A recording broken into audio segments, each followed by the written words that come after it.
Saint اجلاس میں پی R A Pakistan کا پنجاب پولیس کے رویے کے خلاف احتجاج کارگر ثابت ہو گیا۔ چیئرمین سینٹ نے صحافیوں کے ساتھ بدتمیزی کے واقعے کا معاملہ سینٹ داخلہ کمیٹی کو سپرد کر دیا۔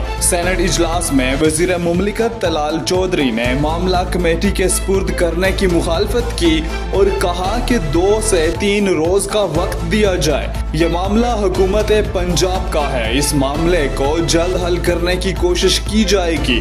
اس کے بعد معاملہ کمیٹی میں جائے تو کوئی اعتراض نہیں۔ قبل ازیں سینٹ اجلاس کے دوران پارلیمانی صحافیوں نے احتجاج کیا۔ صحافیوں نے سینٹ کی کارروائی کی کوریج کا بائیکاٹ کر دیا اور پولیس گیلری سے باہر چلے گئے۔ واک آؤٹ راولپنڈی میں صحافی کو حبس بے جا میں رکھنے پر کیا گیا۔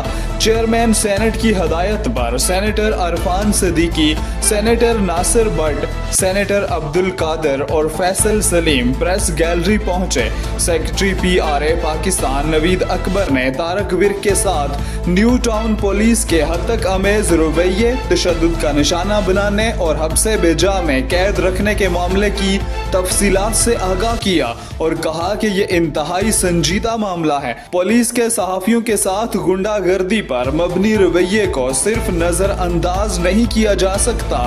صحافی طارق ورک انتہائی نفیس انسان ہیں، کسی قسم کا کوئی نوٹس نہیں لیا گیا۔ اس معاملے کی بھرپور مذمت کرتے ہیں۔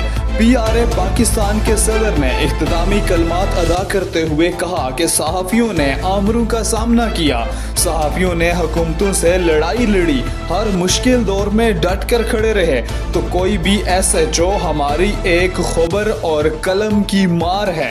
عثمان خان نے پنجاب حکومت کو آڑے ہاتھوں لیتے ہوئے کہا کہ ابھی تک کوئی کارروائی نہ ہونا ثابت کرتا ہے کہ وزیر اعلیٰ پولیس کو ہلا شیری تو دے رہی ہیں لیکن محکمے میں موجود کالی بیڑوں کا کوئی سدباب نہیں کیا جا رہا۔ ہم واضح کر دینا چاہتے ہیں کہ جو آئین وردی اور وردی والوں کی عزت کی حفاظت کا ضامن ہے، وہی آئین ہمیں بھی اتنا ہی عزت اور وقار کی ضمانت دیتا ہے۔ ارکان سینٹ کے وفد نے صحافیوں کے ساتھ ہر مشکل گھڑی میں کھڑے رہنے کی یقین دہانی کرائی۔ احتجاج کے دوران سیکرٹری فائنانس اصغر چودھری، سابق صدر پی آر اے بہزاد سلیمی، ساب secretary M B Soomro, chairman walk out committee Ali Sher, press club کے نائب صدر ظفر ہاشمی، سہیل خان اور دیگر نے بھی اظہار خیال کیا۔